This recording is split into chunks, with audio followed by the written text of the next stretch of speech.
afternoon, everyone, and welcome to Eat, Learn, Save, the Opioid Overdose Prevention webinar series. This webinar series is presented by the Palm Beach County Behavioral Health Coalition in partnership with the Health Council of Southeast Florida. This initiative is part of the Overdose Data Action Grant and is designed to provide education, tools, and resources around opioid overdose prevention, harm reduction, stigma reduction, and community-based support. All webinars in this series are free and open to the community, providers, and families. A recording of this 90-minute webinar will be made available along with a link to the attendance certificates. Everyone who attends will have two opportunities to access their certificates. At the end of the Zoom, there will be a link to access the Certificate of Participation. To access your CEUs, the QR code shared in our presentation needs to be completed. If you are seeking CEUs, please be sure to complete the required survey at the end. Before we begin, just a few quick notes. This session is being recorded and the link will be shared after the event. Closed captions are enabled. If needed, select More to turn on. Continuing education units are available today at no cost to you for live attendees only. Please use the Q&A feature below to submit your questions and leave your comments in the chat. We will answer as many as possible during the Q&A portion at the end. Today's topic addresses emerging issues in opioid use disorder, including rising overdose rates and the impact of policy and stigma on treatment access. Our speaker, Dr. Stephen Keehn, is a physician with HCA Florida JFK North Hospital and an expert in emergency medicine and substance use care. His experience includes working with individuals in crisis and developing innovative responses to opioid-related challenges. Today, Dr. Keehn will cover current data trends in opioid overdose, harm reduction strategies in clinical and community settings, and how stigma and policy influence recovery outcomes. Dr. Keehn, thank you so much for joining us. At this time, we will turn it over to you. Thank you very much for having me today. I'm Dr. Stephen Keehn. I'm an emergency room physician. I am the chief of emergency services at HCA Florida JFK North Hospital. I do a bunch in the community with EMS. I have a big passion for EMS. I was a firefighter paramedic. And interesting, the first call that I went on back in Baltimore as a EMT observer was a heroin overdose. And that was back in 1996. We're still here today, but we'll talk about this. So I went to GW for undergrad. I did their paramedic program. I went down to Nova, Southeast University, where I did my DO school, residency up in New York. I got to train at shock trauma. I went to California for my first job out of training and then moved down to Florida, work at JFK Maine, and now work at JFK North. So that's a little bit about me. One of my most exciting jobs right now is volunteering with West Palm Beach. I'm the medical director of the SWAT team. I have no disclosures. So synthetic opioids, why were they created? Well, pharmaceutical companies continued with the development of synthetic opioids. Basically, they were synthesized in the laboratory without the use of naturally occurring opium compounds throughout the 20th century. And they were basically used for humans as well as veterinary medicine. And we're going to learn today that some of the issues going on now, a lot of these medicines are actually medicines that were used for veterinary medicine. Meperidine in 1939 was a different chemical structure to morphine, but with similar pharmacological properties. It was followed in 1946 by the synthesis of methadone. In 1959, fentanyl was developed and became a leading analgesic pain medicine and anesthetic agent due to its higher potency relative to morphine. So that fentanyl is basically 50 to 100 times the strength of morphine and about 25 times the strength of heroin. It's absorbed quicker and has a shorter time of onset for the effects. More recently, over the last decade, new synthetic opioids such as carfentanil and ocfentanil, including non-pharmaceutical products, have been implicated in an international opioid crisis and the associated increase in unintentional overdoses, poisonings, and drug-related deaths. The growing number of synthetic opioids on the controlled drug market, the ability for potent products to be easily transported in relatively small amounts, such as via the Postal Service, and their associated morbidity and mortality means that they pose a serious and complex challenge to global public health. Mortality rates in North America, illegally manufactured fentanyl, and other synthetic opioids have significantly contributed to a rapidly worsening disease burden of the opioid overdose crisis. Fentanyl is a synthetic opioid that is 50 times stronger than heroin and 100 times stronger than morphine. And we said it's also 25 times stronger than heroin. It's like other opioids, fentanyl use can lead to dependency and addiction. Interesting, the slide doesn't have it, but in healthcare, fentanyl used to be the most commonly abused opioid by healthcare professionals. And the reason I believe that is because it wasn't in a normal urine drug screen. So we in the ER are able to check, when you do a urine drug screen, we can check for we can check for opioids such as heroin, morphine, oxycodone, Percocets. We can also check for cocaine, for amphetamines, etc. But fentanyl was not listed in the urine drug screen that most ERs have access to. At JP North, we actually are able to check that. We have the fentanyl. We had that. We also have the buprenorphine test, but we also have we have a new urine drug screen that includes fentanyl, which I think is very important. And I believe a lot of hospitals have that as well. Fentanyl is the most illicit. It's the strongest when it's made outside the country, and it's basically smuggled across the borders.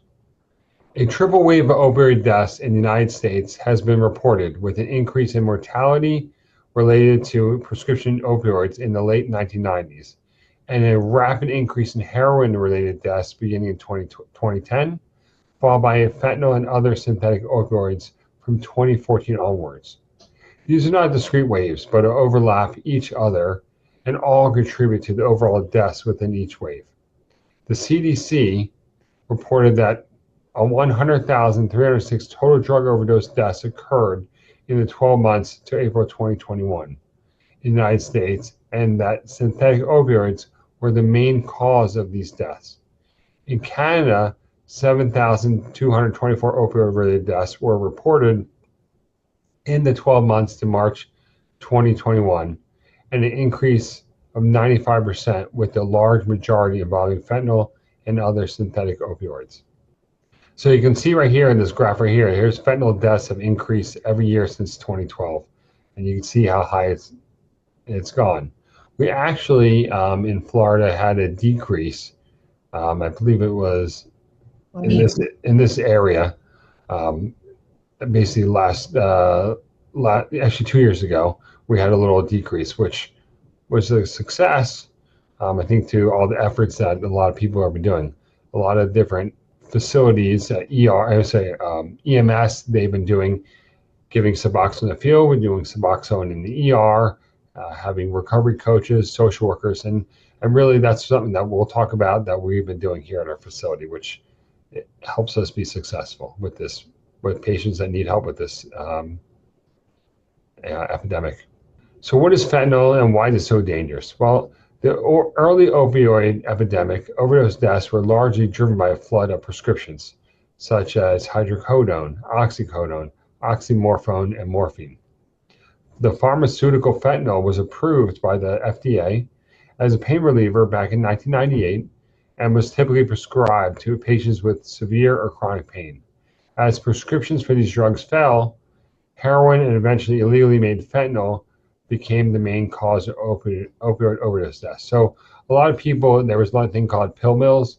A lot of people would go and get these pills, and that was more challenging for them. It was easier for them to go out to basically drug dealers and get heroin or other medicines such as fentanyl. Drug dealers mix fentanyl with other drugs such as heroin, cocaine, meth, MDMA to increase the drug's effects, sometimes without the user's knowledge. Because fentanyl is significantly stronger than opioids, doses as small as 2 milligrams can be lethal. And with users unaware of how much fentanyl they are using, it's an especially dangerous combination. I don't think I've had any patient in the ER tell me I used X number of milligrams of fentanyl. So I thought that was interesting, but scientists are able to figure out the actual milligram strength. The DEA found that 6 out of 10 fentanyl-laced fake prescription pills contain a potentially lethal dose of fentanyl. I have had patients that did not think that they were taking fentanyl, but they took a prescription pill, at least that's what they thought it was, and it had fentanyl in the medicine. And I'm able to tell you that because when I did the urine drug screen, it showed fentanyl as well as the other substances. In recent years, many first responders and some civilians have started to carry naloxone, also known as Narcan, a drug that can rapidly reverse an opioid overdose. While there isn't data available on how many overdoses have been reversed by naloxone, the Center for Disease Control and Prevention says that bystanders are present in about 46% of overdose deaths and could potentially save lives by carrying and administering naloxone. Hold there for a second. So interesting, when I joined the West Palm Beach SWAT team, I asked the SWAT team police officers, what is your fear?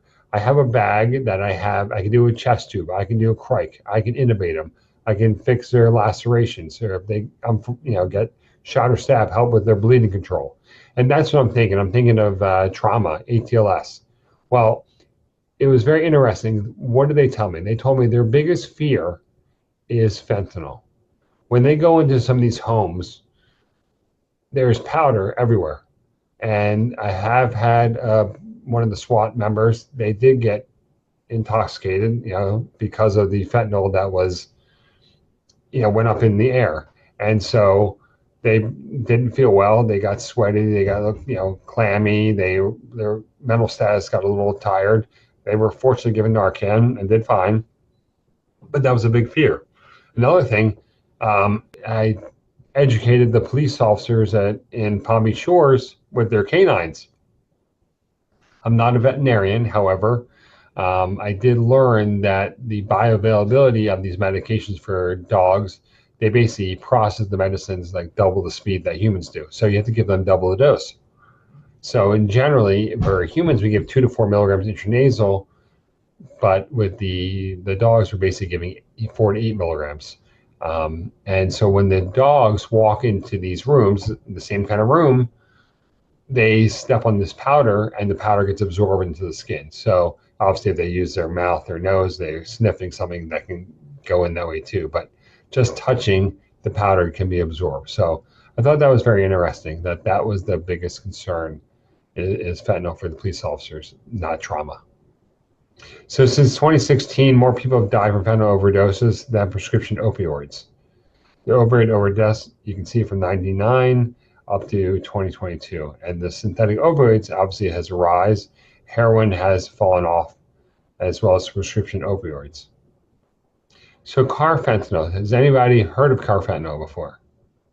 Well, you know what it was for, why it was designed. Interestingly, carfentanil has emerged as a dangerous additive in the illicit drug supply due to exceptional potency and low cost of synthesis and transport.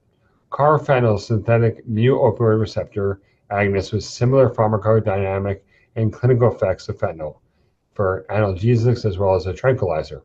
Its estimated potency is approximately 10,000 times that of morphine and 10 to 100 times that of fentanyl, based on animal studies. It's a Schedule II and increasingly detected in street drug samples found in police seizures and post-mortem autopsies. It was basically designed to euthanize elephants. If it can euthanize an elephant, it can definitely, unfortunately, euthanize a human being. And the dose of naloxone Narcan you have to give is tremendous. I've had to give one person 12 milligrams before I saw results. That was back in 2012. Medetomidine is a veterinary sedative not approved for human use.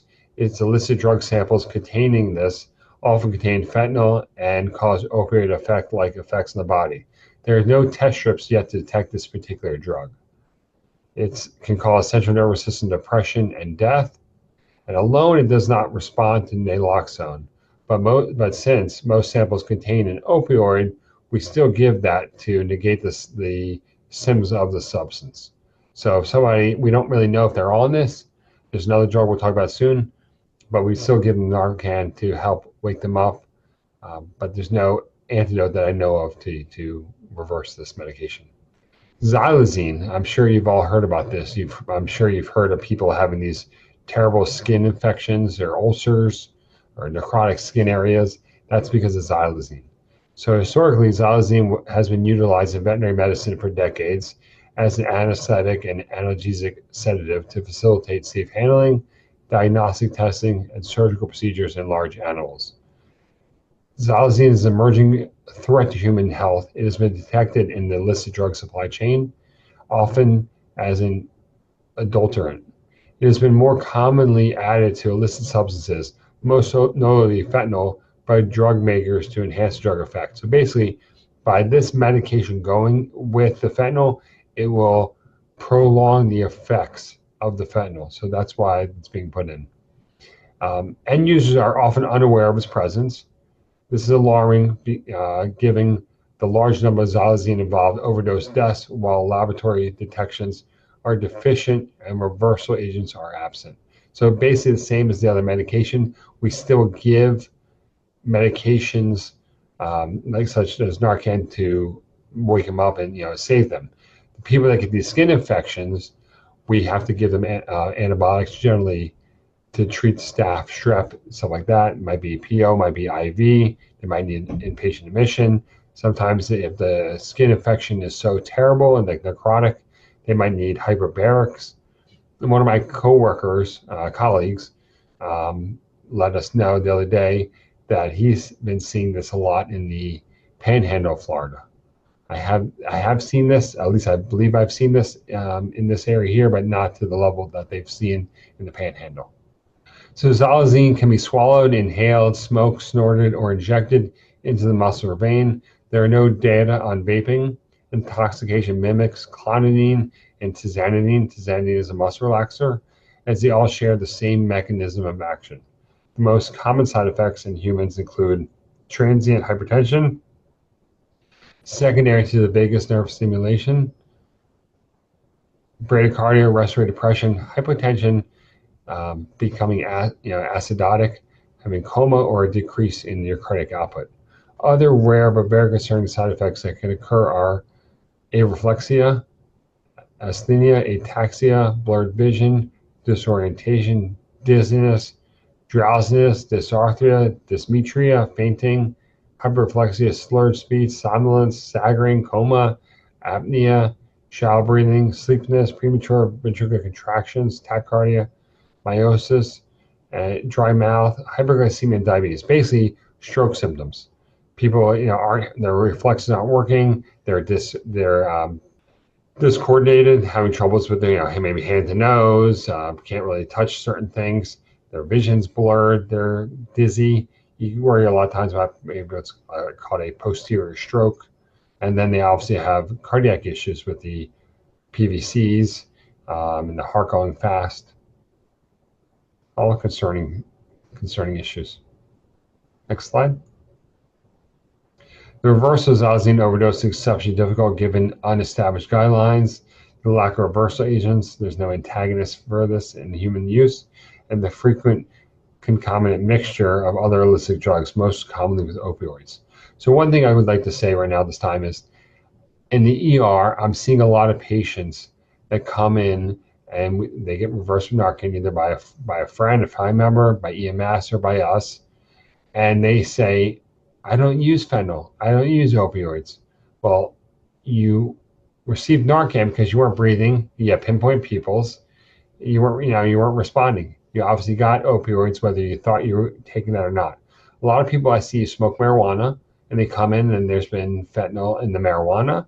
I've seen a lot of people with cocaine that they thought they were doing cocaine, but really it wasn't. Or maybe it was a combination of cocaine with fentanyl. And so that's a big concern. I mean, obviously you shouldn't be using any drugs, but when you think you're doing one medication and you're getting a different medicine, that's a big issue. But that's why I think I'm seeing a lot of people. So a lot of times I ask people that woke up after being reversed, do you want to be on Suboxone or buprenorphine? And a lot of times they say, I don't have an issue with opioids, and that's why, because they didn't realize that that's what they were getting. Although not an effective reversal agent for xylazine, Naloxone is currently the mainstay management of xylazine overdose merely because of the frequent contaminant opioid intoxication. Of note, xylazine withdrawal symptoms are currently addressed with buprenorphine.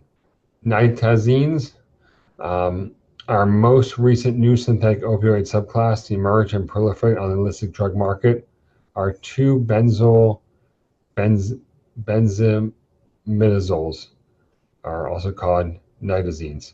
The first compounds from this group were invented by the Swiss pharmaceutical company CABA in the mid-1950s.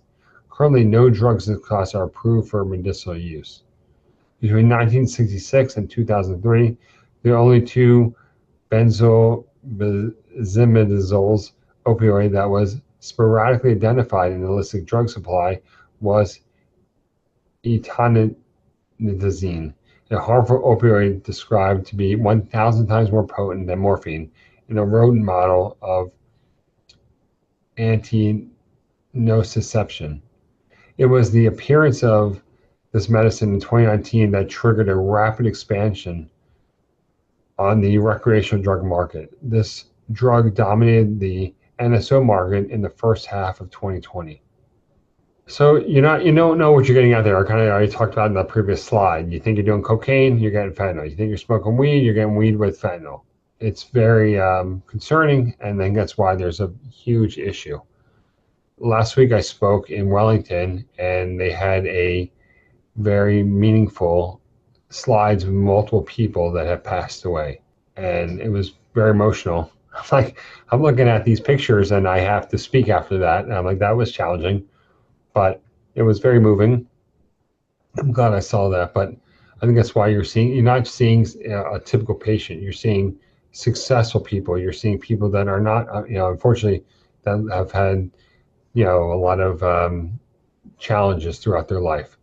But this epidemic is very disheartening, and I'm hoping that together as a team, we can really make a difference.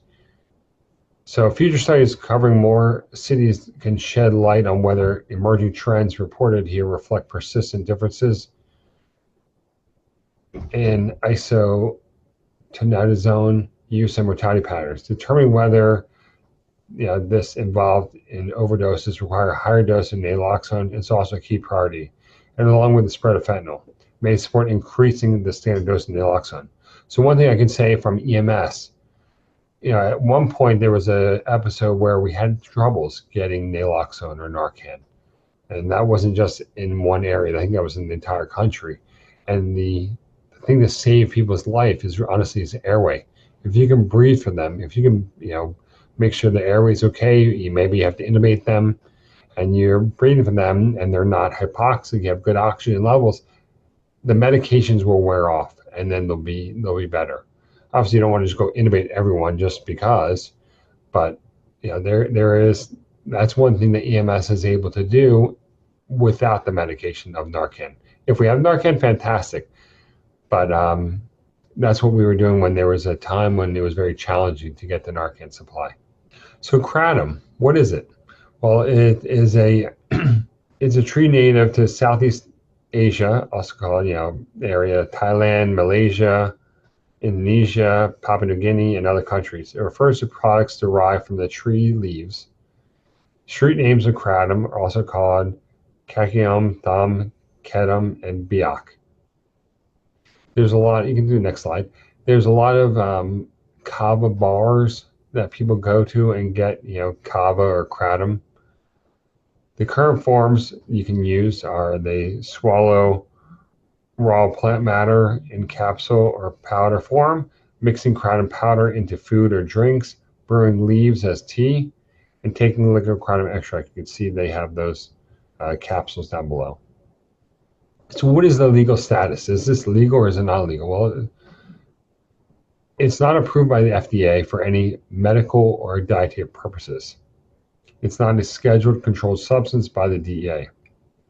Therefore, kratom products are currently legal and accessible online and in stores in many areas of the U.S., as long as they don't market themselves as being for medical use as a dietary supplement. In Florida, in Florida, the sales of kratom products aren't permitted to people under 21 years of age.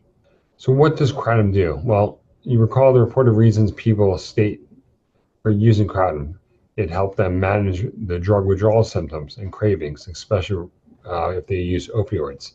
It helped them with pain, fatigue, even mental health problems such as anxiety, depression. So that all sounds positive. However, the actual effects in low doses, it actually has a stimulant effect to it. It increases your alertness, physical energy, talkativeness, and social behavior. In higher doses, it's more like a sedative. It's more like an opioid. Causes people to be relaxed, has pain relief. Concerning effects, it can make you psychotic, psychological dependency, and physiological dependence. So can you overdose on kratom? Well, overdose is attributed to kratom alone or in combination with other substances took off across Florida of 2016. And you can see right here on this map here, Florida going from Jacksonville down to Miami on the East Coast, and then also on the West Coast around Tampa. And the victims had a wide range of this in their blood. The highest concentration of people who overdosed solely on kratom. So how do you treat kratom-related substance use disorder? Well, current strategies, we can initiate opioid agonist therapy with buprenorphine, 8/2 milligrams. The 8 milligrams is the buprenorphine, the 2 milligrams is the naloxone, and you can titrate up accordingly until the patient reports relief. Nowadays, we go up to 32 milligrams is the max dose. For some pregnancy patients, one of my colleagues talked the other day up in Orlando, and they go even higher for some patients. You can use Suboxone for detox and maintenance treatments. In the Journal of Addiction Medicine, the official journal of the American Society of Addiction Medicine, they showed here that treatment of kratom withdrawal and dependence with buprenorphine/naloxone, also known as Suboxone, a case series and systematic literature review. Treatment for kratom abuse in a contingency management-based MAT setting. They had a whole case series. Methadone, buprenorphine, and clonidine attenuate this medication withdrawal in rats. So MAT is medication-assisted therapy. Our medications that are basically the gold standard. That's the gold standard. That's the best thing that we know at this time to use for patients that have opiate use disorder. So it's the best approach to the epidemic that continues with the third wave of fentanyl and other synthetics in the following trifecta. Distribution, naloxone and naloxone products, access to MAT medications, methadone and OTPs, buprenorphine products, including newer long-acting agents such as Sublocade and Brixacti. Those medications are injected. Sublocade lasts for about 4 weeks. The Brixacti lasts for approximately a week. We also have naltrexone and long-acting naltrexone, and also naloxone for relapses that we do basically in the hospital or in the field, EMS. Access to behavioral therapies and appropriate ASAM level of care.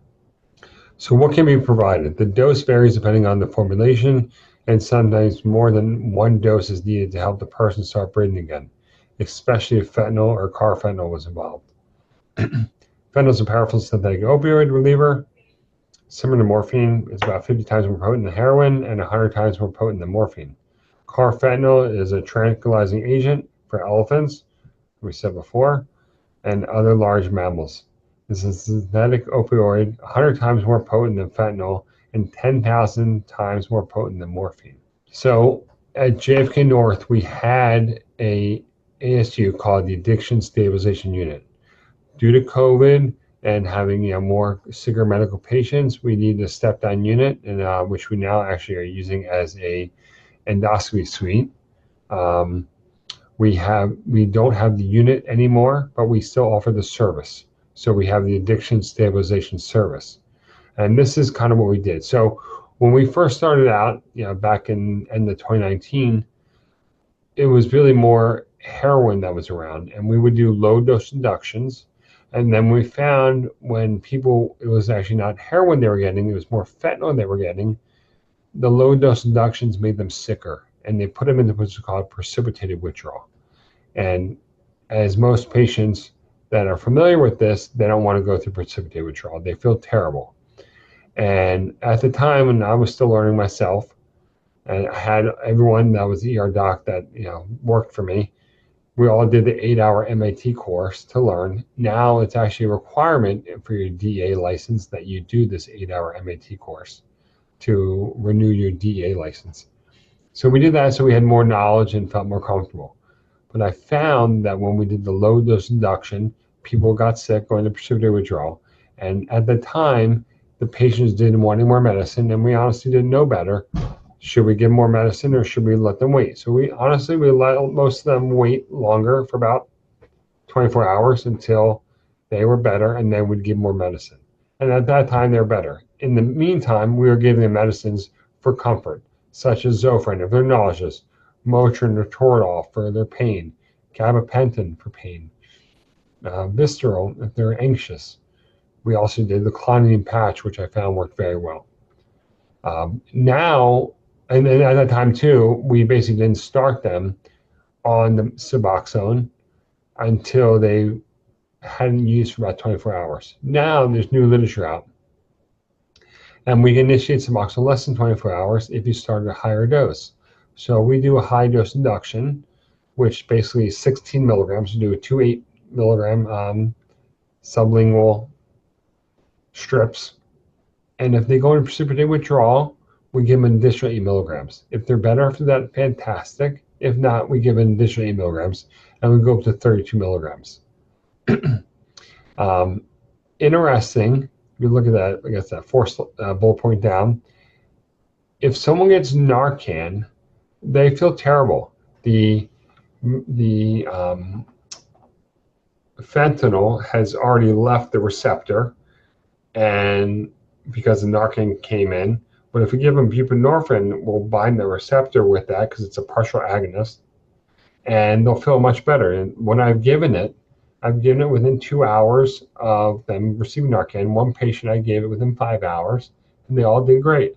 And literally, within 50 minutes, they start feeling better. Within a half hour, they're a new person. I've also learned that if somebody, because of holidays, because of weekends, if somebody can't get in the following day because of a holiday weekend, I try to give them a higher dose, maybe up to 32 milligrams, so that way they won't go into withdrawal, they won't have any cravings, and they're safer. Also, if we have somebody who isn't really willing to get the help and says, I want to leave, so they get the EMS brings them in, they get Narcan. If I get them Suboxone and they go ahead and use again, they will be fine because the medicine actually binds to the receptors stronger than the heroin or the fentanyl. If they don't want my help and they refuse the Suboxone, they go ahead and use again outside, the chances of them overdosing is very good. And unfortunately, they'll stop breathing, and you might have a fatality, unfortunately. So I think it's standard care. I think it's best practice to try to get the people that have overdosed Suboxone or buprenorphine, and that way it makes them feel better, as well as helps them not go through withdrawal anymore. And also, if they do overdose, they won't stop breathing. As far as pregnant patients go, it used to be you could only use Subutex. Subutex is buprenorphine by itself. You can do that. There is new literature now that you can do Suboxone as well, basically the same medicine, and they won't go into preterm labor. That was the concern at the time. So I hope that answers a lot of questions you might have.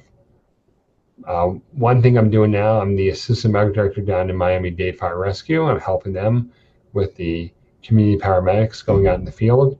And we go out to people that have overdosed and we get them on buprenorphine. My hope is, and new literature shows this, that after 2 days of being stabilized in buprenorphine, then you can switch them to injectable, such as Sublocade or Brixadi. And I would love to be able to do that. And that way you have a full month, potentially, if you get them Sublocade, to get them into a rehab for long-term care, and they're stable. So I think that'd be a groundbreaking if we're able to do that in the field. So we were basically doing it if the CAL score is above 8. Generally, the CAL score, I think, is helpful, just like with alcohol withdrawal. We use a CBAL scale. The same thing with opiates, and there's different bullet points to know. Some sources say you can start with the CAL score above 5. I think some sources have it as 8. So generally, if somebody's tachycardic, they're sweating, they're probably going to be above 8. And if they refuse the high dose induction, you can see alternatives. We can do a lower dose. You can do 4 8 milligrams. I found that the 2 milligrams, some people swear by that. I personally found that the higher dose works better. And we have all the comfort meds we do. Now, in general, when someone's withdrawing, think about liquid from everywhere, right? They might be vomiting, so we give them Zofran. They might have diarrhea, so we give them loperamide. They might smoke cigarettes too, and they might have a lot of cravings. You obviously can't smoke in the hospital with oxygen tanks, so we can give them a nicotine patch. And some patients aren't ready for initiation in the hospital, and that's okay. So we can also help them get a outpatient initiation. We have, which makes us successful, we have a social worker here 7 days a week in the ER, as well as we have a recovery coach who works at the healthcare district next door. And it's huge because when I talk to a patient that might be resistant to the services, when they go in and talk to the patient, it's a game changer. And without their help, we would not be as successful as we are. So that's huge. Next slide. So precipitated withdrawal, you go from the dose of Suboxone to the max of 32 with comfort medications. That's the biggest thing. And as I said before, initiating buprenorphine will keep them from having withdrawal from cravings and also overdosing on any street medication that they find. The higher dose, up to 32 milligrams EDRs presently, has little evidentiary support, but is recommended by the consensus. Actually, there was a paper recently, my colleague, Dr. Mark Severos, told me about, I believe somewhere in the northwest United States, is going with 32 milligrams all at once. And I have tried that on 5 people, 2 in the field and 3 in the ER. One person was out for 3 days and they had a large tolerance.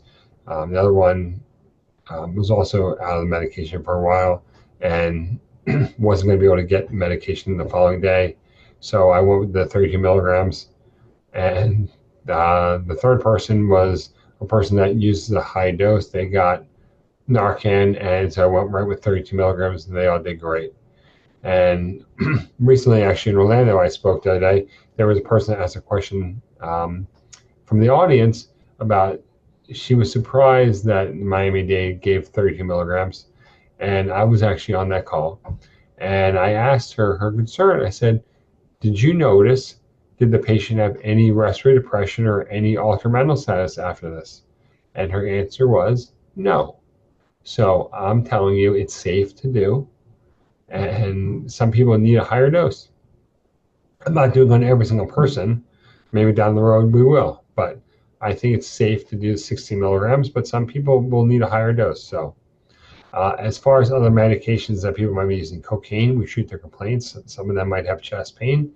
They might need a cardiac workup. Generally, someone with cocaine that has chest pain, we generally admit those patients. The cocaine will increase their heart rate, and we generally don't give them beta blockers. Amphetamines, you can treat the mental complaints. A lot of times people that take amphetamines, they have a very bad dental decay. And so they get what's called ANUG, acute necrotizing ulcerative gingivostomatitis. I don't want to say that fast. And so we got to make sure we treat their teeth and prevent infection. Obviously, any dental decay can go into your heart. I was a dental hygienist, and I always learn make sure you brush and floss. So I'm doing that. Alcohol, obviously you need to make sure that you help with alcohol withdrawal. When people that have alcohol withdrawal, I usually give them Ativan, sometimes Valium, And I found recently phenobarbital actually helps a lot, helps them with their withdrawal symptoms. Generally, people that are alcoholics will be thiamine deficient, so I try to give them thiamine as well. If they drink a tremendous amount, you worry about Wernicke-Korsakoff syndrome, and we generally give them 500 milligrams of thiamine. And if they're very sick, we admit them medically, obviously to stabilize them and make sure that they're resolved properly. So Good Samaritan law. So people are always concerned, well, am I allowed to help them? Am I going to get in trouble? Well, Florida's 9/11 Good Samaritan Act, it was passed in 2012. It protects a person who seeks medical assistance in good faith for an individual experiencing a drug-related overdose from charge, prosecution, or other penalties for possession of a controlled substance, if the evidence against them was obtained as a result of the person seeking medical assistance for an overdose victim. The same immunity applies to the victim. In 2015, the Emergency Treatment and Recovery Act was passed. It expands access to naloxone in two ways. It permits medical professionals who are permitted to prescribe drugs to prescribe and dispense naloxone to a patient or a family member, friend, or other person who has contact with a person at risk of opioid overdose. And it also permits those medical professionals to administer naloxone in an emergency. So if you're ever in a situation and you're afraid to do it, you're allowed to do it, and you'll be protected. So the evolution of overdose fatalities to synthetics.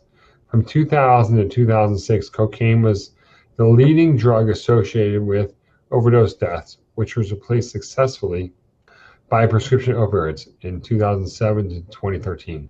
Heroin from 2014 to 2015, and illicitly manufactured fentanyl from 2016 to the present. In more recent years, a sharp increase in fatalities has been linked to systemic polysubstance use and potent synthetic compounds in numerous drug classes, including synthetic opioids such as fentanyl, sedatives like benzodiazepines, and stimulants such as methamphetamine and novel benzodiazepines. Recent news articles report to a high prevalence up to 78% of xylazine in fentanyl screen positive urine samples in Puerto Rico and Philadelphia, and also a steep increase in fatalities from xylazine overdose. In recent reports in Philadelphia, xylazine increased from being detected in less than 2% of cases of fatal heroin or fentanyl overdose between 2010 and 2015 to 31% of fatal heroin or fentanyl overdoses in 2019. Recently, from Baltimore, there was a large overdose, I think over 30-some people in Baltimore recently. And interesting, we always say in the ER, things come in three. You know, you have a patient with a certain diagnosis, generally you have two more patients that come in that day with it. I don't know why that is. However, with overdoses, if someone comes in overdosing with Narcan, other people that have the same issue usually go to that drug dealer to get that high. There's an expression called tracing the dragon. You know, people are at this high the first time I do it, but it's always lower. And if they hear that someone, honestly, overdose, they feel like the medicine's that strong, they want to try that so they can get to that high again, which is pretty scary. So SAMHSA has an opioid overdose toolkit. Opioid use disorder facts, 5 essential steps of first responders, information for prescribers, safety advice for patients and family members recovering from opioid overdose. So the toolkit, well, it's actually educational and help you hopefully educate you or anyone you want to share it with. So the FDA approved the sale of Narcan over the counter in March of 2023. The Florida Department of Health announced in September 2022 that it would expand the Florida Department of Children and Families overdose prevention program to all 67 counties and distribute Narcan through local health departments. The FDA in March of 2023 approved selling the overdose reversal drug Narcan without a prescription, a move long sought by advocates to improve access to the life-saving drug. So you can go to Get Help Florida. It's isavefl.com. Narcan is now available at Florida pharmacies without a prescription. I think that's huge. There's a evaluation. If you wouldn't mind completing, that'd be very helpful, please. And if there's any questions, it'd be my honor to take them. Hi, Dr. Keehn. We are also very grateful that people can purchase naloxone or Narcan at pharmacies. Our organization gives it away free, as do many across the state. And in Palm Beach County, there are many resources for that. One website you can go to is isavefl.com, and I'll put that in the chat. But I also put in a link to requesting Narcan from us. And we also have doTERRA bags. doTERRA are pouches that can really deactivate the toxins in medications, and you can do it at home and then put it in your trash, because we never want medications to go in trash, down the toilet or sink, or have be accessible to pets or people.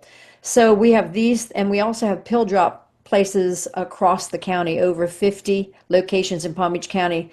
So there are three ways to get rid of medications, and free naloxone is a part of that. And we also, in naloxone, we have the 4 milligram Narcan, but we also have I think it's 3 milligram Revive. Is that it? And can you tell us the difference between Narcan at 4 milligram and Revive at 3 milligram? How that would impact a person? So what I've been told is they basically work the same, but I have heard that the Revive actually has less withdrawal symptoms than the naloxone. So I've heard that's fantastic. Now in the hospital, I have not used the Revive. I haven't used it in the EMS either. So I actually would like to try that and see. But I've heard that's what I've been actually was at in Orlando, and I was talking to um, somebody about the medications, and they said that that's the biggest thing. Do you know anything, Susan, the differences to your knowledge? Well, I would tell you that that is what I have heard also, that it's a more kind withdrawal and not as aggressive.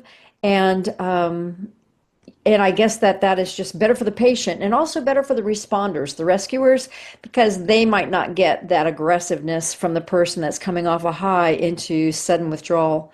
So I have heard it, and that's one reason that we carry it, to make it more gentle. That's excellent. So interesting. So I was a paramedic back in the day. I was a paramedic in 2000 is when I became a paramedic. And we used to learn back in the day, there's no side effects in Narcan. We used to give 2 milligrams IV basically to everybody. You can also give it down the ET tube, or you can give it intramuscular. With recent, literature, we've learned that actually with too much Narcan, you actually get pulmonary edema. And I actually had someone yesterday with this. They were doing fine. I was discharging them, then all of a sudden I listened to them. The nurse got concerned and got me. It sounded like they were in heart failure. I mean, it sounded like that much fluid, so I had to admit them. Chest actually fine, but I now do lower doses. In general, if someone overdosed, they pinpoint pupils, they're not breathing, we're bagging them, and we give them the medicine. If I give them, let's say, 2 milligrams, I'm going to wake them up. They're going to be angry. They're going to be vomiting. They're going to be very displeased. What if I just give them zero point 0.1 or 0.04?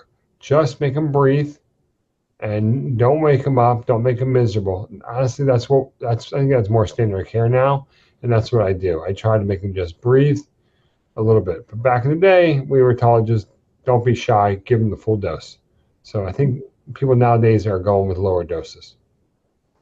Yeah, that's what I'm understanding also from the recovery community. That's how they've educated us on it. So thank you. Of course. Thank you. Thank you so much, Dr. Keehn, for that informative presentation. Just learning about the other opioids such as carfentanil or substances like kratom. I actually hadn't realized that kratom was such a serious issue here in Florida as well. I've seen the cafes, but I didn't realize the impact that it's been having. So as we continue on through questions, I'd like to double check to see if you have any questions, please place them into the Q&A box on your screen at the bottom of your screen. I've also allowed permission so that everyone is able to ask questions verbally, just like Susan has. So feel free to unmute yourself if you'd like to ask a question directly to Dr. Keehn. But we'll go ahead and check our Q&A and see if there's any questions at the moment. Or again, if you'd like to ask a question, feel free to unmute yourself. Dr. Keehn, I know that we were at a conference last week that there was discussion about the Kratom 7-0 being now considered, not being able for sale. Can you share anything on that for those that's here today? That's a great question, Anna. I don't have any more information. Do you want to share what you remember? Well, what I understood was that is a derivative of Kratom 7-0. It has now been made illegal in the country due to its extensive side effects from its use. I guess it's an extreme derivative of the original Kratom, and had been able to be sold, in Florida and around the country, but it's now considered by FDA a controlled substance and not being allowed to be sold. So I'm not for sure the exact what it does, but it's excessive from what the Kratom is that most people buy in the stores that you see out there now. But it is another derivative that has extremely more sensitivity to hyperactivity and other things, is my understanding from what I heard. If anyone else has anything on this presentation, it'd be great to hear from you, but that was the information that was shared at conference last week. Interesting, Dana. I haven't taken organic chemistry in a while, but I do remember they had those synthetic marijuanas, and the OH would be like a methyl group. And so they basically, if the marijuana has this chain, well, they add this little piece on it, then it's not marijuana anymore. And that's the whole delta 8. That's all those K2, spice. Those are all those synthetic marijuanas. They changed the I guess the organic chemistry formulation of it.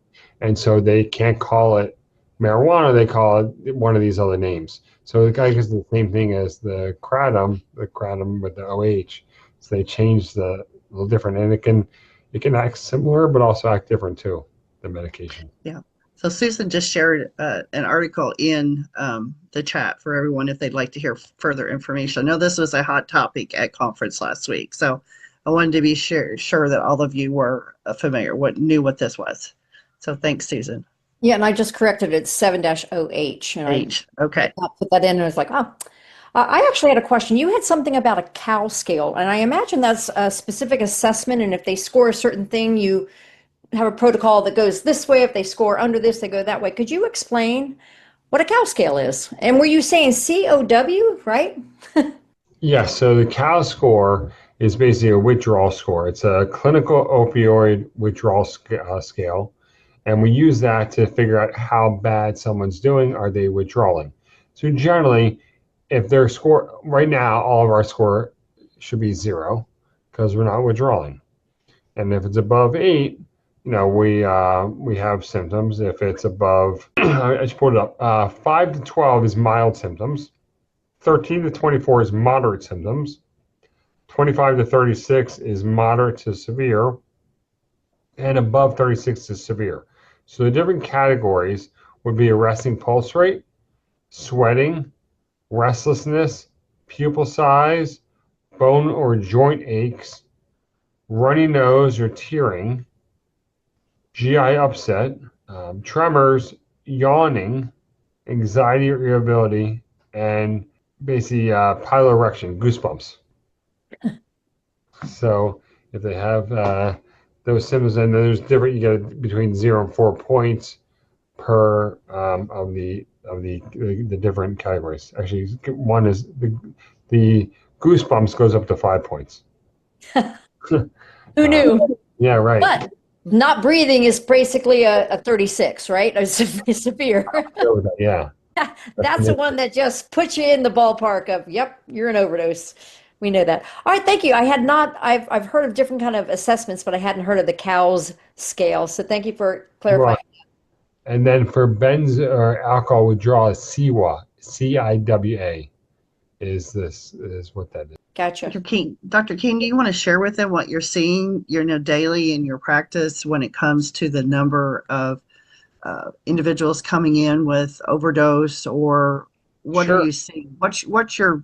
That you're seeing on a daily basis related to this area? So I am yesterday I worked clinically, and I think I had 3 or 4 patients that overdosed that received Narcan at our hospital.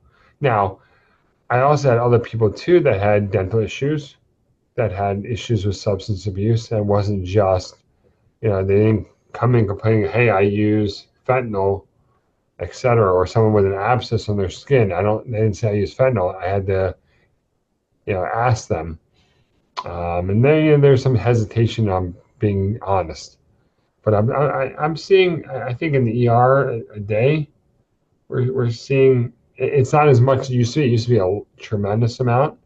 Now I think it's decreased. I think we're doing a better job, and we've helped a lot of people that need help. But I think on average for the 24-hour shift, I think we're seeing about 5 overdoses a day. At least they're withdrawing, they need help. That's great. So, in your work with the fire rescue and the SWAT, what kind of things are you seeing there when it comes to overdoses and reversals? And are you seeing more or less? Do you feel those programs are beneficial? I know that you were part of the original core when it began several years ago, but how do you see things today compared to what you used to see? I think so. We actually have people brought to us by fire rescue from far away. So, for instance, for stroke, the literature is showing it makes more sense to drive 20 minutes further to get them to a comprehensive center than take them to the closest facility. That way, you have someone there that can actually kind of what's called roto-rootering, the big blood clot, from the brain or the neck. That person does intervention. So we found the same thing with EMS with opiates. So don't just say to any ER that maybe won't be so won't treat with dignity. I think that unfortunately that really is a thing. And so people drive us up to here because I haven't worked anywhere else in the country. I worked in New York, Georgia, California, Florida, DC. I never worked anywhere that actually has a social worker in the ER. And we have that. And we also have a recovery coach. That's huge. And that's how we're successful. And I think with EMS, and I've talked to West Palm, I talked to EMS chief there, Tom Moran, I talked to Charlie Coyle, Palm Beach County, I spoke down in Miami-Dade, and they're working on doing this in the field. Your next step set up makes it very challenging to be successful. You can go out on the field, you find John Doe, you give him medication, you explain to him, you spend, let's exaggerate, you spend an hour with them and explain everything and answer all their questions and explain to their loved one what's going to happen. But if you don't have anywhere to send them, you're going to be running on them every single day and giving them medication. And we down in Miami-Dade, we've been doing that. We've been going to people's houses 6 days a week. They don't run on Sundays, but 6 days a week to the same person, try to get them into somewhere. So without having places, long-term centers that are willing to help, it makes it more challenging. But West Palm Beach Fire Department, Palm Beach County Fire Rescue, Miami-Dade, they have protocols that help with that. So I'm hopeful that in the near future they'll be doing that. But with the community paramedics is really what you need to do. And then also I think the challenge is you have to partner up with the different hospitals in the area. The EMS and the hospitals have to partner up. Hey, we offer the service. If you have a patient that overdose or you keep seeing continually, please let us know so we can go to their home or wherever they live and try to help them.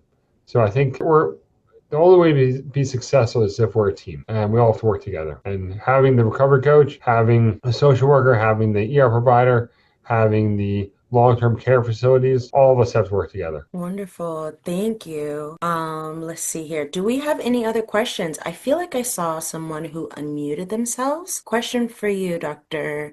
Dr. Keehn, do you see compartment syndrome in your ER where a person passes out for an extended length of time from drug use and then wakes up and cannot move arms or legs? Yes, I have. So compartment syndrome is taught in training, in ER residency.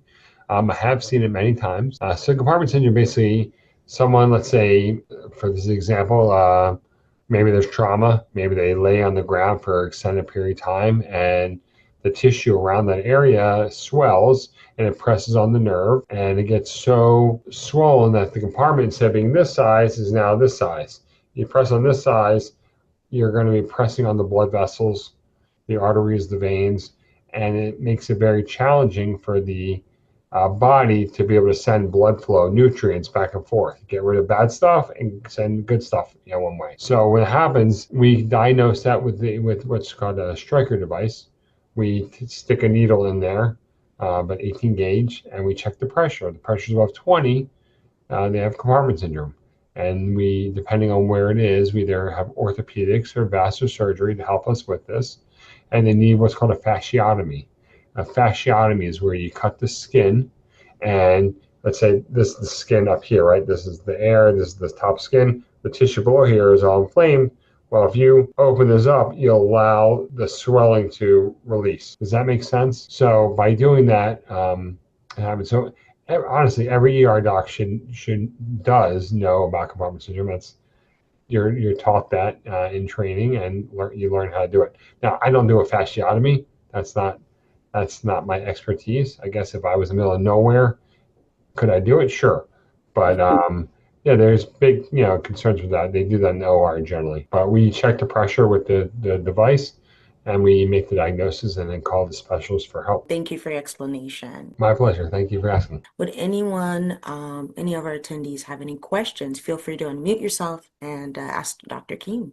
Cinderella's Diana again. So Dr. Keehn, you're going to help me with this, but I think, so CORE is the Coordinated Opioid Response Initiative that originally started as the Department of Health a year or two ago under Dr. Keehn and a couple of his cohorts down in his area. And it is where fire and rescue become involved in treating individuals that have started with, that they're finding need Narcan or and looking to initiate treatment in the field for opioid use disorder. So I know that Dr. Keehn and I we have a monthly call with all of our peer prescriber mentors, and the director Stephen Teal, that's the director of the CORE now for the Department of Children and Families, joins our call every month. So we're happy to say that every county in the state of Florida, all 67, now have up and running CORE programs. Now, to the extent that they're running CORE varies by county. I know that each individual county and each different organization uses the money how they see fit and the needs that they see in their community. But I know each of those need to work with the hospital. I know that Dr. Keehn and I have worked with a couple of different hospitals in your all's area to help them have a better understanding about when that patient comes to the ED and where that initiation induction process began in the field, what are the next steps. So it's having that program is to hit that person on the street at that initial time of that overdose, and then hopefully share resources with them. If they need to go to the ED, take them to the ED. I know a lot of CORE's programs also have, and the community paramedic program, the Dr. Paramedicine program, have a lot of peers on staff, and peers can work with them.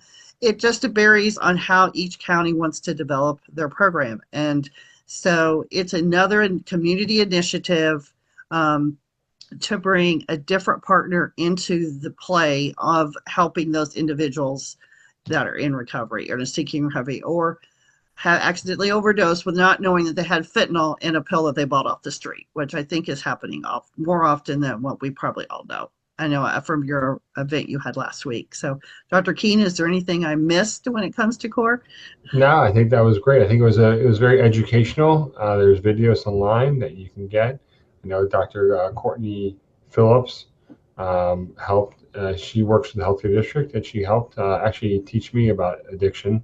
I'm not board certified addiction medicine. I am a board certified ER doctor, and working on getting my EMS certification. But she's a big help, and also one of the gentlemen from Palm Beach County as fire rescue helped as well. This whole talk made me think of something else, and for everybody online, I hear in general skepticism about starting buprenorphine. Why am I switching this drug to this drug? It's the same exact thing. Well, I think that that's a misunderstanding. So let me explain the risks and the benefits. So, all right, you have someone that's going to do opiates the rest of their life. Okay, who's going to have a longer life? Someone that does buprenorphine or Suboxone, or someone that's doing fentanyl? I'm going to go with the person that's doing buprenorphine. Why? The person doing fentanyl is going to get infections. Where are they going to get infection? They're going to get infection in their spinal cord, in the cervical, thoracic, lumbar. That is one of the biggest concerns that ER docs deal with when people come in that have substance use disorder and basically IV drug abuse, and they come with back pain. You come in with low back pain, I need to MRI, not an X-ray, not a CAT scan. I need to MRI your entire spine. I've had patients that have low back pain, lumbar back pain, and guess where the spinal abscess was? It was in the cervical. If I didn't do an MRI in the cervical too, I would have missed it. Okay? So that person, not only do they need emergent surgery by a neurosurgeon, they need to be on IV antibiotics generally through midline. And the problem with that too is you have someone who has opioid use disorder, you're sending home a midline. That's a problem too. But you need to take care of this issue. My wife does cardiology, nurse practitioner. Guess what she gets to see a lot? She gets to see endocarditis, infection in the heart valves. You listen to somebody, hear a murmur, they have a fever, they might have a rash, and generally you get these rash at the base of your fingernails. And it's called splinter hemorrhages, and you have endocarditis. That's a big issue. People get skin infections. There are abscesses. We talked about this other medicine before, right? Xylazine. You're going to get an ulcer. Your skin's going to get eaten away. There's a lot of other things I'm probably not even thinking about, but there's a lot of risks with that. And plus, you can overdose. You take too much, and you stop breathing, and you die. This is safe. It's a partial agonist. You cannot overdose on buprenorphine. You can overdose on methadone. You can overdose on fentanyl. You can overdose on morphine. You can overdose on Percocet. You can overdose on oxycodone. All these full agonist medicines you can overdose on. But buprenorphine, which is a partial agonist, you cannot overdose on. So exaggeration. I give you all the buprenorphine in the world right now. I don't really know how you'd feel, but you wouldn't overdose. Okay? It's not possible. There's so many receptors. It's kind of like there's some other medicines too that we use that you can't overdose on, which is a good thing. So I think it will keep you stable. It won't cause you endocarditis. It won't cause you other things. Now, I did learn the other day, and I was not aware of this. So I did have someone in the audience that didn't think the medicine was the greatest because it didn't cause dental infection. And I looked it up, and it does cause dental cavities. However, I think that's probably also from the dental decay from probably the person not doing the best job with dental hygiene. I think it's probably also with the person getting amphetamines, meth, built in with the other stuff too. I think that's probably also causing dental decay.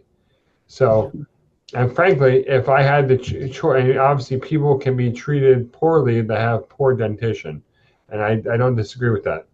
However, I personally, if I had the choice, for me personally, be on buprenorphine and have bad teeth, or potentially die, risk benefits.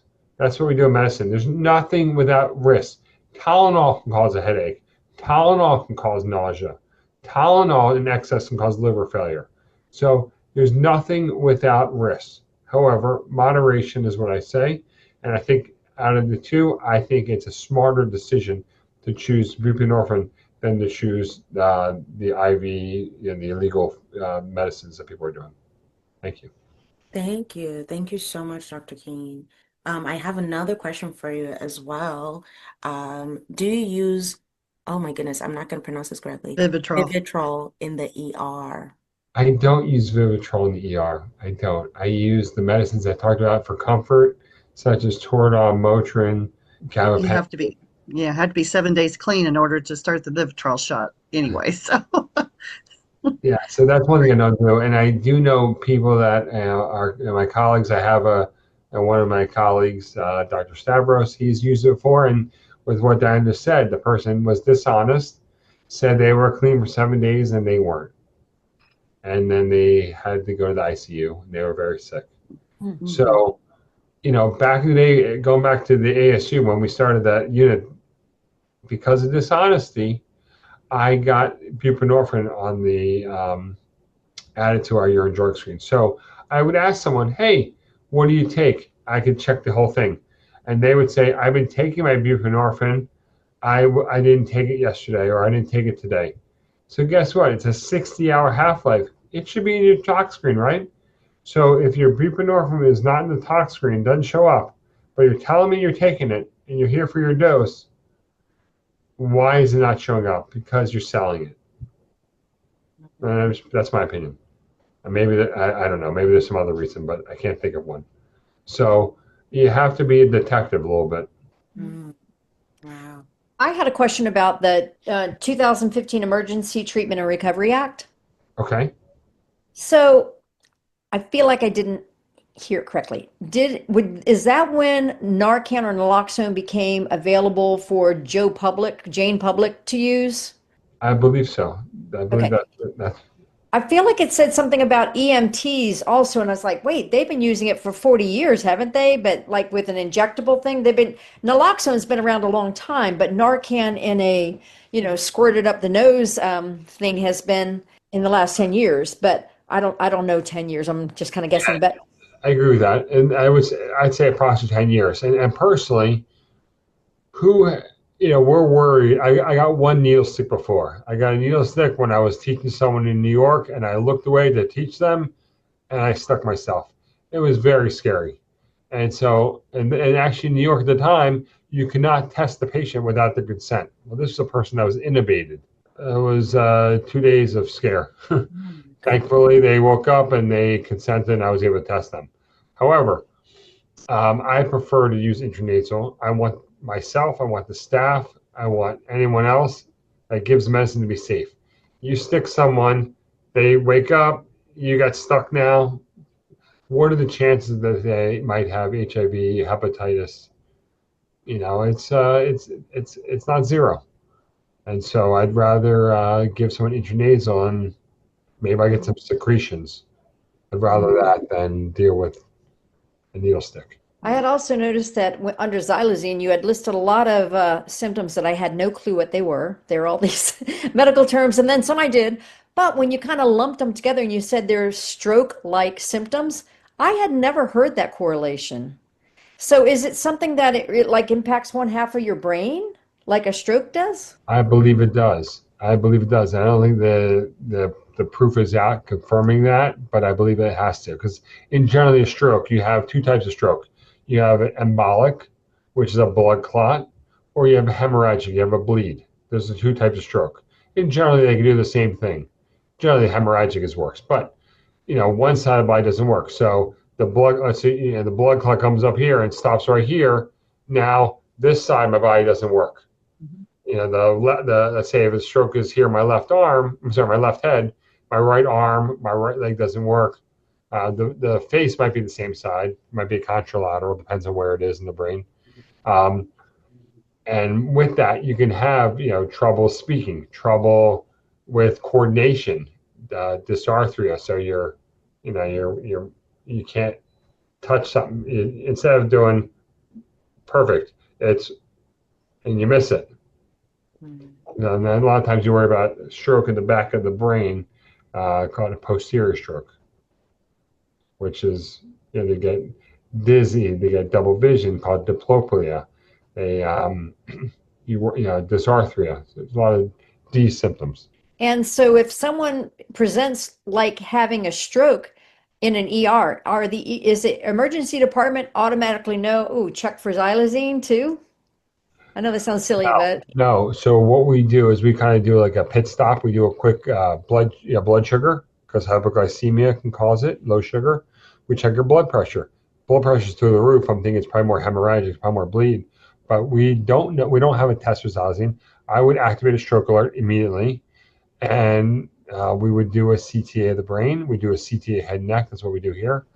And I talk to a neurologist and do our blood. But the blood I don't need. It's am I going to give medication to if there's no bleed, I'm treating them like it's a stroke, and maybe this medication is causing a stroke, and there's no antidote to this medicine to say, all right, I gave antidote to xylazine, you're fine, we're good, we're stopping there. I probably would treat them like TNK and treat the stroke, which we do.